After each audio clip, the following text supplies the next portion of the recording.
दिल्ली जैसे जाती थी, भोपाल जाती थी तो मरहला जब चढ़ती थी तो एक तरफ बैग रहता था बड़ा, एक तरफ बेटा रहता था, तो बहुत दिक्कतें होती थी। हुआ कि सरकार के साथ में आपसी द्वंद्व हो जाता था कि किसी का शिकायत कर देते थे तो ये कहते थे कि अरे मैडम तो शिकायत वाली हैं।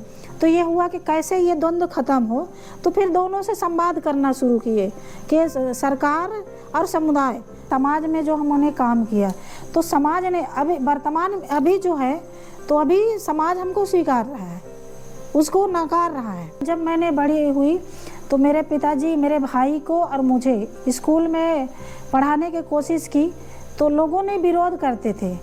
उस समय वहाँ पे कोल आदिवासी के कोई बेटी पढ़ी लिखी नहीं थी, तो पिताजी सोचते थे कि बेटे हमारे बच्चे भी कुछ पढ़ ले। तो हमारे गांव में स्कूल नहीं थी, वहाँ से 2 किलोमीटर अतरसुई स्कूल थी जहाँ पे हमारे गांव के सामान्य वर्ग के लोगों के बच्चे जाते थे पढ़ने।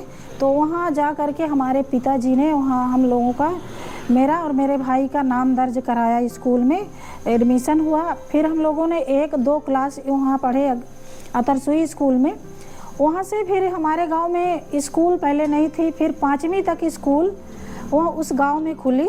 तो हम लोगों ने 5वीं मतलब 2 से लेकर के 5 तक का नीम का पेड़ था, चबूतरा था एक सामान्य वर्ग के घर में, तो हम लोग उस चबूतरे के पेड़ के नीचे बैठते थे पढ़ने के लिए। और टीचर जो थे तो वहाँ कुर्सी नहीं थी तो उनको चारपाई में बैठने का दिया जाता था कि वो चारपाई में बैठते थे, तो उसी में लेटते थे, बैठते थे और पढ़ाते थे।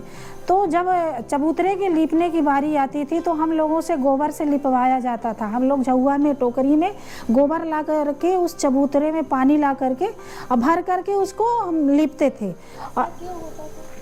इसलिए होता था कि वहाँ पे तो पहली बात तो एक तो हम आदिवासी परिवार की लड़की हूँ और एक गरीब हूँ, तो उनको ये लगता था कि ये गरीब परिवार के हैं बच्चे तो ये पोतेंगे। हमारे यहाँ भेदभाव बहुत चलता था, छुआछूत इतना था कि हम लोग डेयरी नहीं चढ़ पाते थे।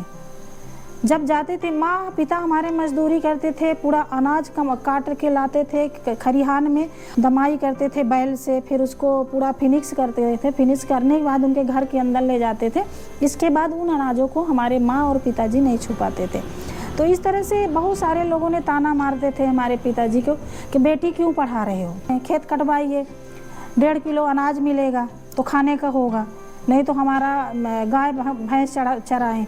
तो फिर पिता ने बोला कि हम गाय भैंस नहीं चरवाएंगे, हमारी स्कूल जाएगी कुछ नहीं बनेगी तो वो अपना नाव गाँव तो लिख लेगी। पति जो थे, पति पढ़े लिखे थे, समझदार थे, लेकिन ज़्यादा तक लोगों के कहने पे घर में जब हम कहीं काम नहीं करते थे, घर में भी रहती थी तो गांव में घूमने जाते थे, घूमने के बाद आते थे तो हमें मारते थे।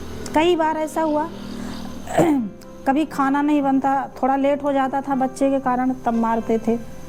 कहीं पानी नहीं रहता था उसके लिए टार्चर करते थे और हमेशा गाली गलौज, हमारे माँ को हमेशा गाली। तो मैंने पहले नहीं बोलती थी।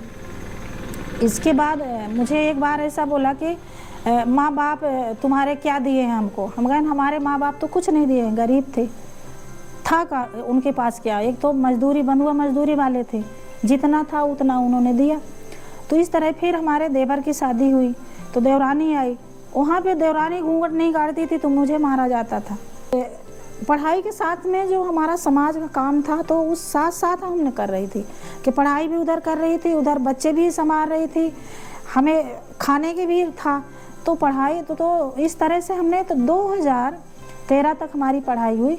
2000 पति ने 2008 इतना टार्चर डभौरा में करना शुरू किए कि बच्चे हमारे छोटे छोटे थे और उन्होंने कहीं मतलब चले जाते थे 15-15 दिन, 20-20 दिन नहीं आते थे और बोलते थे कि हम यहाँ कभी सतना चले जाते थे तो कभी बहन के यहाँ तो कहीं कहीं। तो बच्चे सिर्फ हमारी भतीजी बहन भाइयों के साथ हम छोड़ करके, छोटे छोटे थे, छोटा बेटा हमारा 3 साल का था, उसको लेकर के मैंने 1 साल से ही साथ में लेकर के गई। लेकिन जब रेलवे स्टेशन दिल्ली जैसे जाती थी, भोपाल जाती थी तो मरहला जब चढ़ती थी तो एक तरफ बैग रहता था बड़ा, एक तरफ बेटा रहता था, तो बहुत दिक्कतें होती थी। लेकिन उस कठिनाइयों को हमने पार करके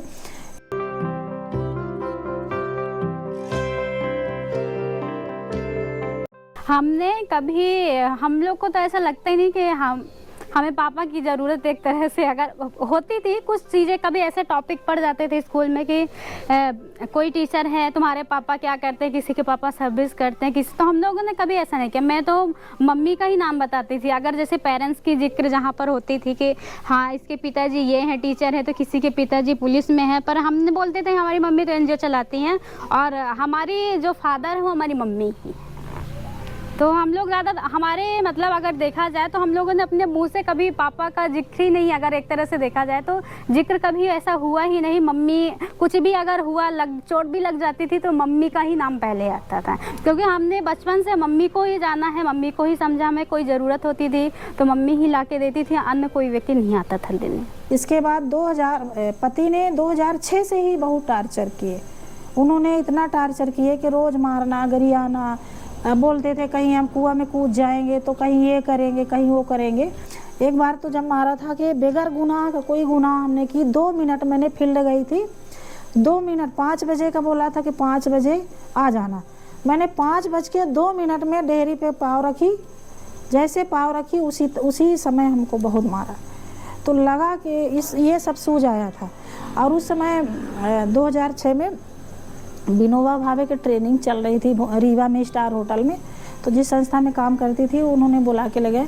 मैंने 6 दिन खाना नहीं खाया, रो करके। जब मीटिंग में रहते थे तो ऐसे वो करके, खाने के समय तो जो थे डायरेक्टर बोले खाना वाना मैडम खाती नहीं है, हम बोल देते खा लीजिए, मतलब आपसे पहले खा लिए। और 6 दिन मैंने खाना नहीं खाई थी। इतना मुझे अंदर से बड़ा वो लगता था कि मैं करूँ तो करूँ क्या, इससे बेहतर तो मर जाएँ तो वो अच्छा है। फिर सोचने लगे कि जब समाज में काम कर रहे हैं तो जब हम अपने लिए नहीं लड़ेंगे, अपने अधिकार के, दूसरे के अधिकार की हम बात कर रहे हैं, तो अपने अधिकार की जब बात करेंगे तो सही है। खुद को हमको अपना रास्ता चुनना चाहिए। 2008 से लेकर के फिर 2009 में उन्होंने मई महीने में उन्होंने छोड़ा। हम उस समय क्राई संस्था थी दिल्ली का, जो चाइल्ड लाइन है, चाइल्ड एंड यू क्राई नाम की संस्था है, बच्चों के अधिकार पे काम करती है। तो उससे जुड़ करके हम काम करते रहे थे। तो उन्होंने शिक्षा, स्वास्थ्य, जल जंगल जमीन, कुपोषण पे काम कर रही थी। तो उस संस्था में हम जुड़ करके फिर काम करना शुरू किए। जब मैंने समुदाय के बीच में जब संस्था हमारी, तो संस्था हमारी ये था कि उसका उद्देश्य ही था कि हाशिए पर रहने वाले सभी वंचित समुदाय को सशक्त करना और अनुसूचित जात, अनुसूचित जनजात, महिला, बच्चे, युवा, किशोरियों को सशक्त करना और सरकार के मिलने वाली मूलभूत योजनाओं से उनको जोड़ना। तो ये संस्था का हमारे उद्देश्य था। तो फिर मैंने काम करना और मन से काम करना शुरू किए। सपोर्ट समुदाय गांव-गांव में जा कर के, घर-घर में जा कर के मीटिंग बैठक करना, फिर उनके अधिकारों के लिए लड़ना, फिर सरकार के साथ में ही संवाद करना। कि कई ऐसा हुआ कि सरकार के साथ में आपसी द्वंद्व हो जाता था कि किसी का शिकायत कर देते थे तो ये कहते थे कि अरे मैडम तो शिकायत वाली हैं। तो ये हुआ कि कैसे ये द्वंद्व ख़त्म हो। तो फिर दोनों से संवाद करना शुरू किए कि सरकार और समुदाय, सरकार की भी बात सुने, समुदाय की भी बात सुने। फिर दोनों के आपस में मीटिंग बैठक करना शुरू किए कि जब हम अपना प्रोग्राम करते हैं तो सरकार को भी बुलाते हैं और समुदाय को। तो समुदाय भी अपनी बात रखता है, सरकार भी अपनी बात रखता है। सरकार समुदाय का और मार्गदर्शन देता है।